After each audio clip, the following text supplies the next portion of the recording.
Hey guys, it's Elena and welcome back to my channel.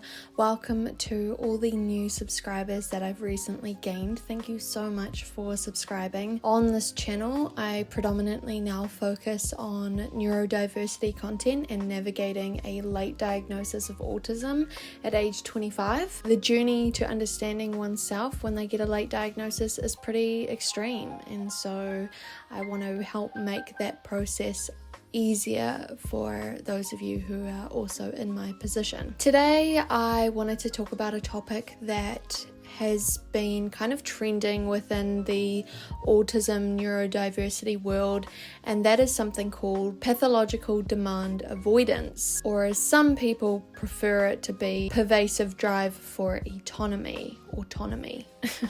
This may be something that you've recently heard of, like myself, or maybe you've never heard of it, but it is a profile of autism that is kind of doing the rounds, and for good reason. I think this profile of autism can explain a lot for some people, particularly in my case. So I want to kind of deep dive into that. Maybe you'll be able to realize at the end of this video that maybe you kind of relate to some of these things. That's kind of the intention for today's video. So yeah, let's get into it. So as I said, PDA is a profile that is recognized within the autism spectrum, and it is not a standalone diagnosis. You know, you couldn't be diagnosed just with that on its own. It's part of the neurodiversity spectrum. It's actually something that I never heard about within the assessment process when I was being tested for autism. It was never brought to my attention, and this is an experience that I've heard a lot of people who have been diagnosed with autism actually talk about, that they've never heard of it before,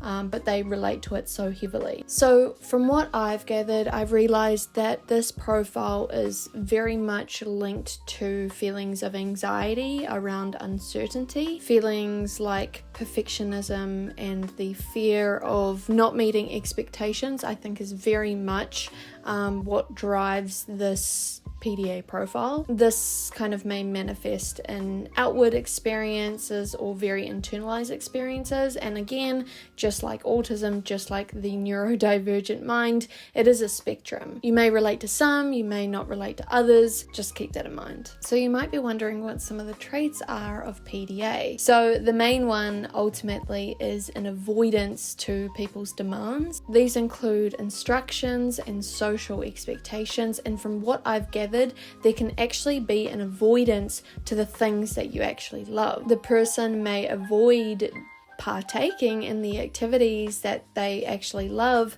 due to the perceived pressure to perform correctly. It kind of gives them too much pressure, so they just avoid wholeheartedly. As a child, you may have been seen as very controlling and demanding. This is because of the individual's intrinsic need for order and therefore certainty, which again comes back to what this profile is very much centered in, which is the anxiety. The individual may be able to have a very confident mask, be able to appear on the surface as though they are communicating quite comfortably. However, I think that there is an internal struggle to flexibly communicate, you know, when things change or something is asked of you, you know, that type of thing. This can be particularly seen in school. This one, I just embodied it, but I'll get into my experiences after this. Someone with PDA may really struggle with authority structures and the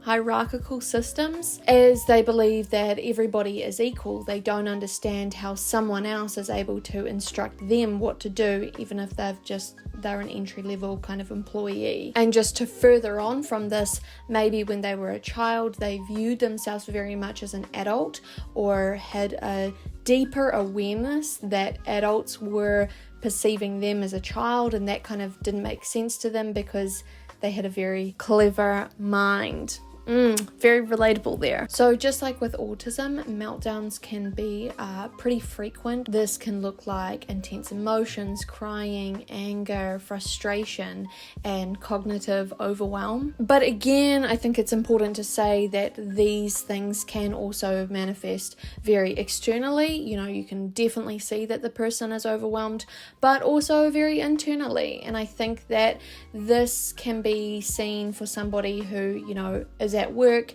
is overwhelmed by the instruction or demands of other people, and they feel it internally, but nobody else can see what is going on. The individual may not immediately respond to the stresses in their environment, but may wait until they are in a safe environment, most of the time their bedroom. So for those that had a really hard time in school, you may be able to relate to these particular kind of commands, and this may have felt extremely threatening and demanding to you if you do have PDA. So these include: stop fidgeting. You have to follow the same rules as everybody else. Speak up louder so the class can hear you. Stop tapping your pen, it's distracting for those beside you. You have to complete this assignment, it's part of the school curriculum. Sit still and focus on what is being said. While I understand that these particular examples can be annoying for anybody, for someone with PDA, these kind of phrases can feel extremely threatening. They can trigger feelings of panic and anger, anxiety, and unfortunately, and I'm sure a lot of people may experience this, the demand or the asking, someone's demand of you makes you just want to partake in the behavior more, which then creates labels like disobedient and a really bad student. This example may not be universal for everybody that has PDA. Again, just outlining that this is a spectrum. Something else that I found extremely interesting is praise can also be seen as a demand, because what it can say to some people is you need to uphold that behavior. You have to continue to act in this perfected way, which can feel incredibly overwhelming. However, compared to other demands, this is kind of less intrusive. So just in everyday situations, here are some other demands that maybe you can relate to as well. You're making a big deal out of nothing. Could you join me for lunch today? It's not that hard. You'll figure it out. Could you handle this for me? I need to wear that red dress of yours to this party. I have to go on Friday. So I've never really kind of talked about my childhood too much at all on the internet, but these days it is something that I often have to reference or go back to understand a little bit more about the autism. And so I did just want to give like a really quick little rundown about my experiences with PDA. I've been told my entire life that you just seem so sweet and so understanding and so compliant, and I very much was that, particularly in school. Every single report that my mum got of me was very much, she is the perfect student. I listened, I didn't speak, I was very accommodating to everybody, and the school experience, I would say I was a slave to. I felt very differently from how I performed, but I was so fearful of the authority that it just all kind of crashed every single day after school, particularly when I was a child. I have shared this with people in my life, and they struggle to understand. They struggle to see me, being like this, because my mask is so different. Every single day after school, having held it together, having had the mask on so tightly, I would come home and cause absolute destruction. This would involve having a meltdown from 3 o'clock till 5 o'clock every single day, screaming, yelling, throwing things, just sadly being a nightmare for my mum and my brother who were in the house, I found it incredibly soothing to scream. Perhaps it's the vibration of my voice, my vocal cords, and at the time we never had a diagnosis, so I just appeared like this devil child, and I got reprimanded for that in the house. I understand, makes sense, if you have no idea what's going on and your child is throwing things, behaving really badly, hitting people, throwing just anything in sight, you are going to react to that. And so my mum would often have to physically wrestle me and put me into my bedroom as a timeout, or have my phone taken away.